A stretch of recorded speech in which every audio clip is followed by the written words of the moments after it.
En manchette, aujourd'hui, inauguration de l'agrandissement de l'école La Source d'Autrey à Lanoraie. Bonjour et bienvenue à votre bulletin d'information diffusé sur les ondes de CTRB, votre télévision locale et régionale, aujourd'hui, le 17 décembre 2024. Alain Bellumeur, au pupitre. Donc, la bonne nouvelle, c'est l'agrandissement de l'école La Source d'Autrey à Lanoraie. Un événement spécial s'est déroulé à cet effet le 16 décembre dernier à l'école, en présence de personnalités diverses, dont le maire de Lanoraie, André Villeneuve, Mme Nancy Lapointe, directrice générale du Centre de services scolaires des Samars, et plusieurs autres invités.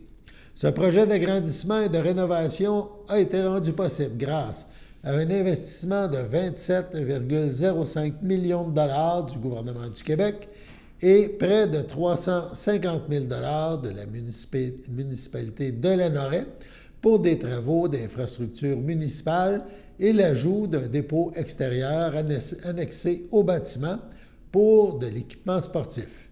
Il comprend l'ajout de 8 classes, ce qui permet d'augmenter la capacité d'accueil de cette école à 552 élèves, comparativement à 360 maintenant. On écoute l'allocution du maire André Villeneuve. Je vais faire mienne les salutations, mais je vais quand même les dire pareil. Mais je pense que j'en aurais oublié si vous l'aviez fait avant moi.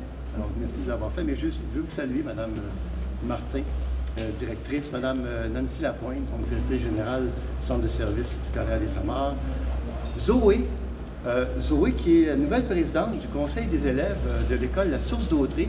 Tantôt, je l'ai félicité personnellement, mais je vais le faire publiquement. Bravo pour tes élections. Tu les as pas volées, comme on dit. Alors, je pense que tes collègues, tes amis de l'école t'ont fait confiance et je pense qu'ils ont bien misé sur la bonne personne. Je veux saluer en passant M. Maheu qui est ici, M. Marc-André Maheu. Il y a M. Benoît Foucault de la municipalité aussi qui est aux travaux publics. Je pense qu'il s'est pas mal impliqué dans ce projet-là. Il y a Mme Josiane Laporte qui est aux communications citoyennes. Je ne sais pas si elle est ici. Josiane? Oui, je pense que voilà, Josiane est là. Alors, évidemment, je vais aller un peu dans le sens de Mme Martin, à savoir que c'est un projet qui, sans la part de tout le monde, n'aurait pas pu se faire. Et j'ai fait une liste, là, écoutez, si je commence avec le début, je dirais merci aux entrepreneurs. Les entrepreneurs généraux, je pense que c'est Construction Malo, mais tous les autres entrepreneurs, tous les corps de métiers qui ont travaillé ici, que ce soit les peintres, les tireurs de joints, les monteurs en structure, plombiers, électriciens, bravo, c'est vraiment un travail extraordinaire. Moi, j'ai eu la chance de visiter l'endroit avant certains d'entre vous. Et je peux vous dire que vous ne serez pas déçus. Allez-vous-en pas. Prenez le temps de visiter ça tantôt, vous allez voir, c'est assez extraordinaire. Je veux souligner aussi le travail des professionnels. Je parlais avec l'architecte tantôt, puis je lui demandais, puis se trouve où, le présentement, et il est là, voilà, avec à côté, dont le nom m'échappe, là. Et je lui disais, ben, wow, mais qui a pensé, d'abord, il faut le penser, hein? Après, il faut le dessiner, puis il faut le réaliser. Mais c'est majestueux. Honnêtement, là, je disais, puis c'est pas une blague, là, c'est un peu comme si on avait fait un bond de 40 ans. Pour ceux qui ont à peu près 40 ans que l'ancienne partie va avoir. Et là, c'est comme si on faisait un bond de 40 ans. Et dans les anecdotes, peut-être Mme Martin va s'en souvenir, lorsqu'on a visité, je comptais ça à M. l'architecte tantôt, je suis rentré dans un cubicule à un moment donné avec vous, puis on a visité, puis il y avait un cubicule tout vitré, et il y avait comme un téléphone au mur. Et je disais, moi, je suis de la génération des téléphones à roulettes. Alors, quand j'ai vu le téléphone, j'ai eu des sueurs. J'ai dit, comment pourrais-je m'en servir? Alors, on voit que c'est vraiment, tout a été pensé, c'est high-tech, c'est drôlement bien fait. Je veux, c'est une collaboration de tous, vous allez voir où je vais en venir. Durant la construction, évidemment, quand on construit, il y a des désagréments.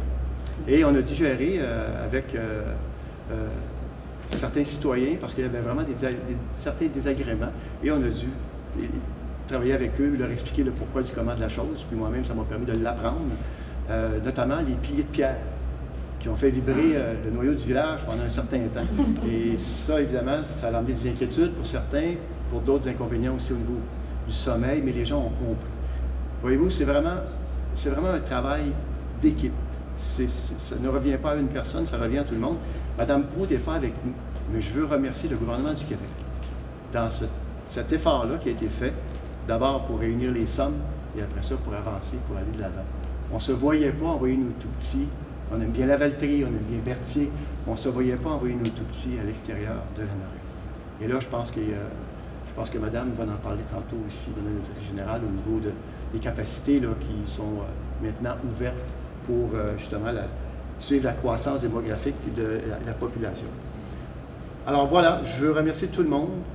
Moi, honnêtement, je suis subjugué. J'ai trouvé des installations tout à fait extraordinaires. C'est peut-être parce que j'en visite pas souvent, mais c'est magnifique, vraiment magnifique. Je veux remercier tout le monde et bravo et merci pour nos jeunes. Puis je veux aussi souligner le corps enseignant. Le corps enseignant qui a dû enseigner dans des conditions particulières aussi. Quand je parle de collaboration, c'est un peu ça. Là.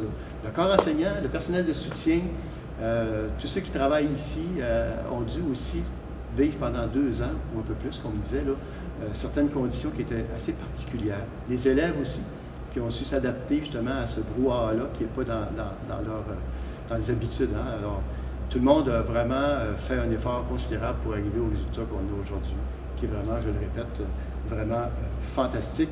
Alors, c'est un beau milieu de vie. On a la chance d'avoir ici une équipe de la direction, du corps d'enseignants, du personnel de soutien tout à fait extraordinaire. Alors, pour les aider, pour les soutenir, bien voilà un projet extraordinaire. Merci beaucoup. Écoutons maintenant Mme Nancy Lapointe, qui est directrice générale du Centre des services scolaires des Samars. On l'écoute. Bonjour à tous.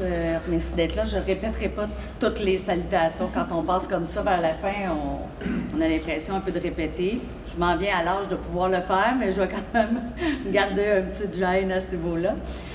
Je vais rebondir sur ce que vous avez dit, M. le maire, M. Villeneuve. Moi, j'en ai vu quand même plusieurs beaux projets qui émergent dans notre région, au Samar, grâce à la hausse de clientèle, grâce au gouvernement et à toutes les équipes écoles qui y contribuent. Mais au-delà des murs qui sont magnifiques et des installations, il y a surtout les équipes qui les habitent et les élèves qui y vivent. Et c'est ça qui donne vie aussi à ces bâtiments-là. Donc, je tenais à relever aussi également ce que vous soulignez par rapport aux équipes. Là, je vais rester dans mon texte, je ne les ai pas du tout. Donc, on est heureux, nous, d'être avec vous ce soir. Mon équipe s'est déplacée avec moi ce soir pour inaugurer ici cet agrandissement-là. Et je suis contente qu'on soit tous là, ainsi que les ressources matérielles qui nous accompagnent. Donc, on inaugure officiellement l'agrandissement de l'école de la Source d'Autrey. Nous avons désormais une école qui est en mesure d'accueillir davantage d'élèves, passant de capacité d'accueil de 360 à 552 élèves grâce à 8 nouvelles classes, dont 4 spécialement adaptées pour la clientèle préscolaire. Je suis contente, mais en même temps, je le sais que ce ne sera pas assez. On va devoir avoir d'autres projets assez rapidement parce que la croissance, elle est au rendez-vous et je regarde mes collègues des ressources matérielles qui font oui. Parce qu'on en a quand même beaucoup des projets, puis c'est heureux, ça veut dire que notre région s'agrandit, ça veut dire que notre région est prospère et qu'on va pouvoir contribuer à tous les niveaux. On a veillé à que ces nouvelles installations intègrent des espaces collaboratifs qui sont attenantes aux classes. Dans la visite tantôt, pour ceux qui ne l'ont pas visité, vont pouvoir le voir, où les élèves peuvent collaborer, échanger et s'épanouir. S'ajoute également aux nouveautés, on fait ça dans nos nouvelles bâtisses, un carrefour d'apprentissage qui est aménagé dans la partie existante, un gymnase double, ainsi que 3 nouveaux bureaux pour le personnel non enseignant, parce qu'effectivement, qui dit croissance d'élèves, dit aussi croissance de personnel. Le projet de l'école ne se limite pas à un agrandissement, car il y a eu des améliorations aussi dans l'ancienne partie. Les travaux ont été réalisés et contribuent à les moderniser, ces espaces qui étaient déjà existants.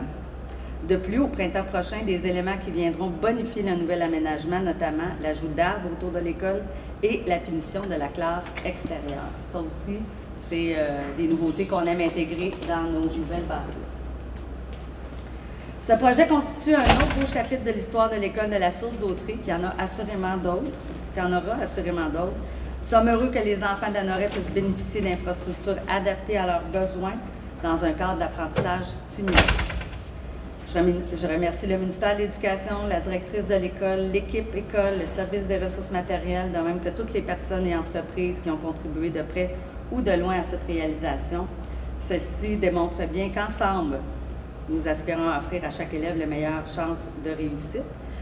Puis avant de terminer, j'aimerais parler, j'ai eu la chance avec Mme Dominique, nous avons siégé sur le comité du 1% qu'on appelle dans notre langage, donc 1% du budget total qui est attribué à un artiste pour intégrer à l'architecture.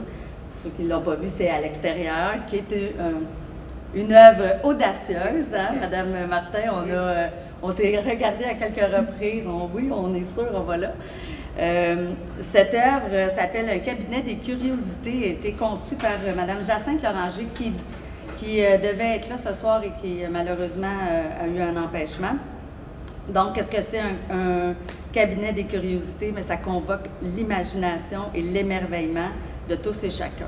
Donc, c'est un assemblage d'objets hétéroclites, connus, pas connus, un peu étranges, qui permet de stimuler là, vraiment toute l'imaginaire des enfants, mais aussi des adultes. Donc, je tenais quand même à souligner l'importance que la culture doit prendre aussi dans nos nouvelles bâtisses, dans nos écoles, que ce soit par la littérature, que ce soit par des œuvres visuelles et peu importe. Donc voilà, je vous remercie. Je remercie les élèves, l'enseignante, le personnel qui ont contribué aussi à notre... Je te suis promis. Donc, je vous remercie, Madame la Présidente, également d'être là. Je sais que ça a été presque 3 grandes années où vous avez aussi contribué avec l'équipe école, avec la direction, et Madame Zoé aussi, là, qui est nouvellement, je ne sais pas elle est où, là, mais félicitations, Madame Zoé. Donc, je vous souhaite une belle visite de ce magnifique bâtiment qui accueille de magnifiques élèves et du magnifique personnel. Merci. Une école, bien sûr, c'est pour les enfants, et on a fait place à la chorale des enfants qui a interprété Le Sentier des Neiges.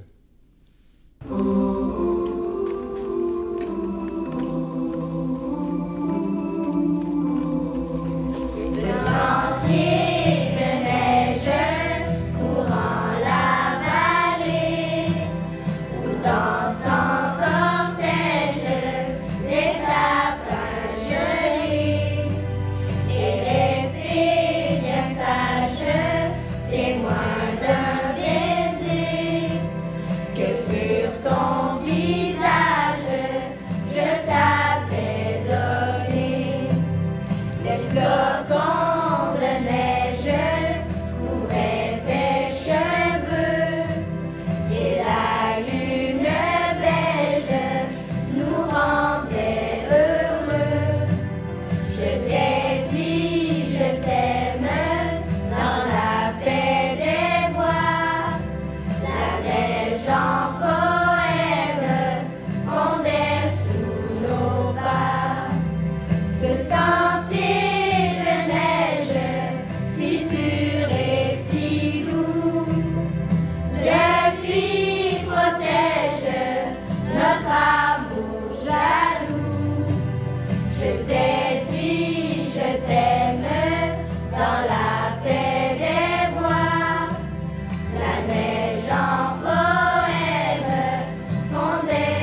La suite de ce reportage après la pause. Votre station de télévision de Berthierville vous invite cordialement à son bingo hebdomadaire télédiffusé tous les samedis matins dès 9h30. Depuis longtemps, les fans de CTRB se divisent le joyeux montant de 600 $ chaque semaine à cette joute de bingo. N'oublions pas non plus le super bingo mensuel d'une cagnotte de 2000 $ que vous pourriez vous partager chaque premier samedi du mois. Un moment de fébrilité qui pourrait devenir payant pour plusieurs d'entre vous. Pour vous procurer ces fameuses cartes de jeu, les dépositaires participants sont à Berthierville, le dépanneur Formule 1, la station-service Armois sur le boulevard Gilles-Villeneuve, le marché IGA Extra Famille Mont-d'Or sur la rue Gabrielle-Brissette, le marché Métro Boucher sur la rue Notre-Dame et la pharmacie Proxime sur la rue Frontenac. À Saint-Ignace de Loyola, le dépanneur Proxy sur la rue de la Traverse, la boucherie Aldo sur le rang Saint-Michel. C'est donc un rendez-vous hebdomadaire chaque samedi matin à 9h30 sur les ondes de CTRB, votre télévision locale et régionale, celle-ci toujours en haute définition. Toute l'équipe de CTRB vous remercie de votre fidélité et vous souhaite bonne chance.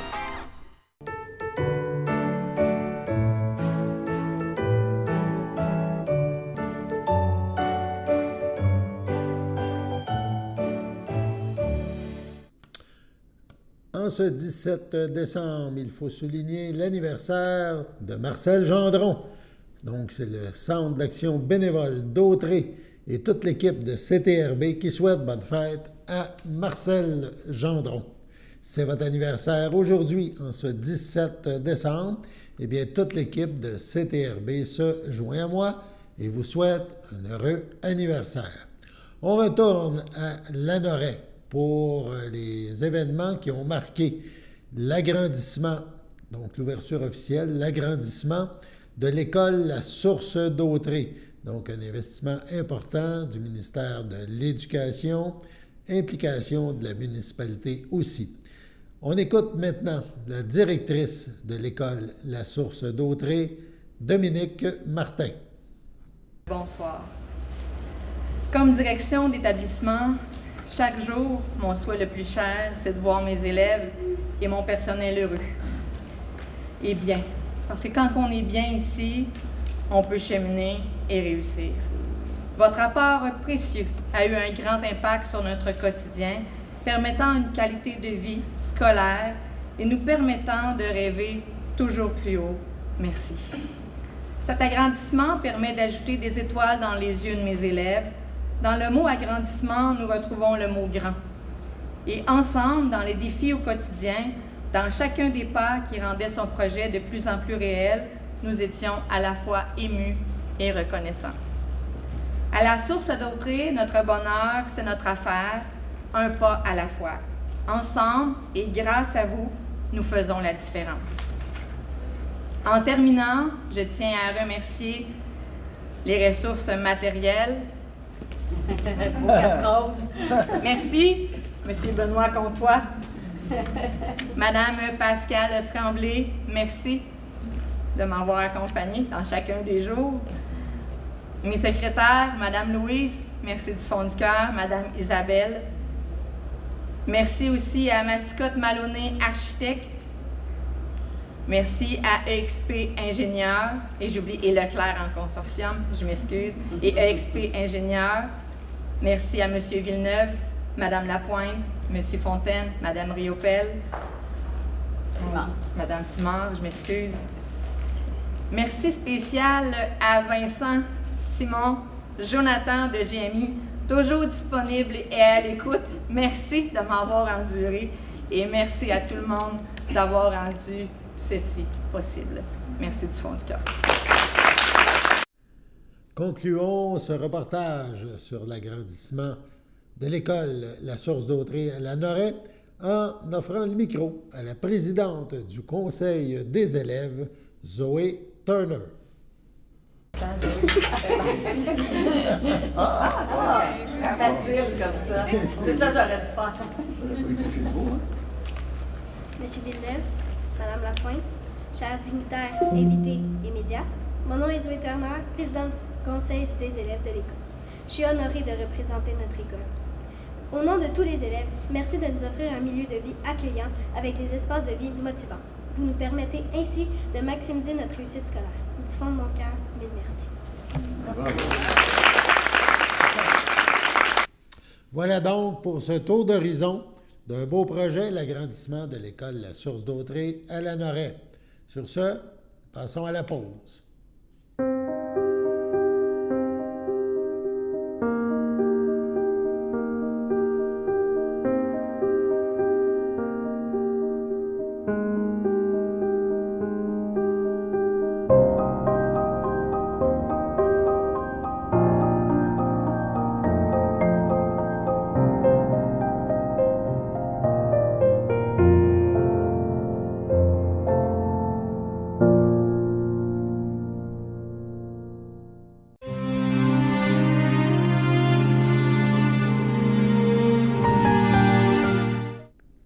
Au CHDL de Saint-Charles-Borromée, le 12 décembre dernier. À l'âge de 71 ans est décédé M. Pierre Boutillier, demeurant à la visitation de l'île du Port. Il laisse dans le deuil son amie Monique Boily et ses enfants, Gabriel Charland, Vicky Cameron, Véronique Charland, ses petits-enfants, Liliane, Thomas, Maxime et Alexis, sa sœur Diane Boutillier, Réal Trudel, ainsi que plusieurs autres parents et amis. Selon ses volontés, M. Pierre Boutillier ne sera pas exposé et une cérémonie aura lieu en toute intimité à une date ultérieure. Au CHDL de Saint-Charles-Borromée, le 4 décembre dernier, à 90 ans, est décédée Mme Marielle Chartier, épouse de feu Gérard Malbeuf, demeurant à Saint-Barthélemy, native de Saint-Thomas. L'ayant précédé ses frères, belles-sœurs et beaux-frères, feu Gaston Chartier, feu Isabelle Lavallée, feu Roger Chartier, feu Claudette Boucher, feu Pierre Chartier, feu Marguerite Malbeuf, feu Robert Rousseau et feu Muriel Malbeuf. Elle laisse dans le deuil ses enfants, France Malbeuf, Mario Fafard, Serge Malbeuf, Stéphanie Arnois, ses petits-enfants, Vicky Fafard, Marc-Antoine Rondeau, Anthony Malbeuf, Josiane Joly, Raphaël Malbeuf, Jade Lorrain-Blais, ses deux arrière-petits-enfants, Loïc et Chloé Rondeau, ainsi que les enfants de Stéphanie Arnois, Maïté et Manoé, ses frères, ses sœurs, ses beaux-frères et belles-sœurs, Thérèse Chartier, feu Paul-Émile Desmarais, Annette Chartier, André Fafard, Huguette Chartier, feu Jules Bocage, André Chartier, Diane Arnois, feu Clément Chartier, Micheline Durand, Normand Chartier, Pierrette Chartier, André Goulet, Richard Chartier, Janine de Grandpré, son beau-frère André Malbeuf, ainsi que plusieurs neveux, nièces, autres parents et amis. La famille vous accueillera vendredi 20 décembre dès 12h30 au complexe funéraire F. Thériault, 741 rue Notre-Dame à Berthierville. Suivra une liturgie à la chapelle du complexe à 14h30. Au CHDL de Saint-Charles-Borromée, le 16 novembre dernier, à l'aube de ses 90 ans, est décédé M. Azélus Bellumeur, époux de feu Claire Hainaut, demeurant à Berthierville. Il laisse dans le deuil ses enfants, Daniel Bellumeur, Colette Préville, Serge Bellumeur, Joanne Chadevert, Alain Bellumeur, Chantal Brûlé, ses petits-enfants, Sébastien, Steve et Audrey Bellumeur, Yann et Erika Bellumeur, ses arrière-petits-enfants, Amélie, Jérémie, Rosalie, Nathan, Alexis, Laurence, Jeanne, Emma et Claire, ses frères, ses sœurs, ses beaux-frères et belles-sœurs, Françoise Aubuchon, feu Jean-Paul Bellumeur, Janine Clermont, feu Gilles Bellumeur, Françoise Poulette, feu Fernand Bellumeur, Claudette Bellumeur, Marc-Henri Milot, Denise Hainaut, feu Omer Doucet, André Hainaut, Lucie Frappier, Armand Hainaut, Anne-Marie Pellerin, Annette Hainaut, feu Régent Dauphin, ainsi que plusieurs neveux, nièces, autres parents et amis. La famille vous accueillera samedi 21 décembre dès 9h30 en l'église de Sainte-Geneviève de Berthier. Suivront les funérailles en ce même lieu à 11h. Paisiblement au CHDL de Saint-Charles-Borromée, entouré de l'amour des siens, le 1er décembre dernier. À l'âge de 85 ans est décédée Mme Lucie Latour, épouse de feu Jean-Guy Latour, demeurant à Saint-Ignace de Loyola. L'ayant précédé ses sœurs, beaux-frères et belles-sœurs, Lucienda Latour, feu Gaston Plante, Ghislaine, Lise, Huguette, Françoise, Hortense et Suzette Latour, Série Latour, feu Louisette Dandonneau. Elle laisse dans le deuil son fils, Patrick Latour, monomancé, ses petites-filles, Amélie et Noémie Latour, voilà, ses sœurs, ses frères, ses belles-sœurs, Lauriane Latour, Dorothée Latour, feu Ange-Albert Guévremont, Jean-Philippe Latour, France Boucher, Normand Latour, Carmen Robillard, Rita Valois, feu Villemère Latour, ainsi que plusieurs neveux, nièces, autres parents et amis. La famille tient à remercier particulièrement la docteure Virginie Plante pour les bons soins et Mme Patricia Gerber-Bonfils, intervenante en soins spirituels au CHDL, pour leur écoute et leur soutien envers Mme Latour. La famille vous accueillera samedi, 4 janvier, dès 11h, au complexe funéraire Efterio, 741 Notre-Dame à Berthierville. Suivront les funérailles à 14h en l'église Sainte-Geneviève de Berthier. Mme Latour sera inhumée au cimetière de Saint-Ignace de Loyola à une date ultérieure. Sur ce, passons à la météo.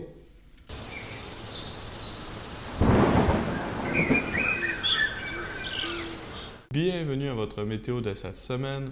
Aujourd'hui, mardi soir, ce sera un ciel variable, une température de 3, un temps ressenti de -2. Mardi nuit, ce sera un ciel variable, une température de 1, un temps ressenti de -4.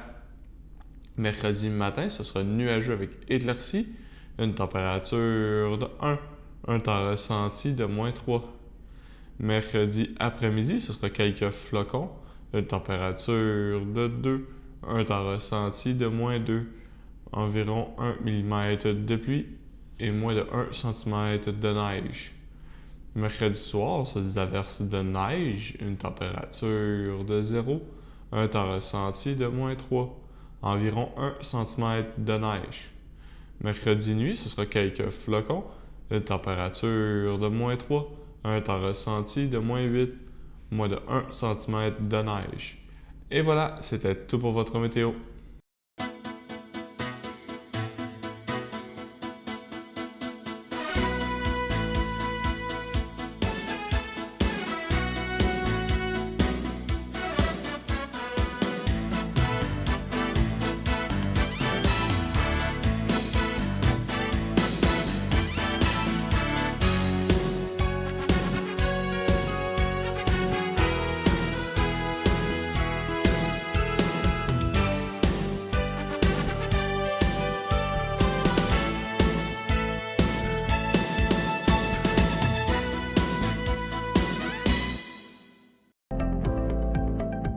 Les télévisions communautaires autonomes du Québec, ce sont les télévisions les plus importantes parce qu'elles sont proches de la communauté. On veut encourager des gens qui parlent de ce qui nous intéresse, mais aussi qui participent au développement local. Mais c'est fini le temps là, où on allait lire une affaire qui a été écrite avant hier au bout du monde. Non! Tu veux savoir ce qui se passe chez vous? Bien, ma télé préférée, c'est la télé autonome communautaire. C'est ici que ça se passe.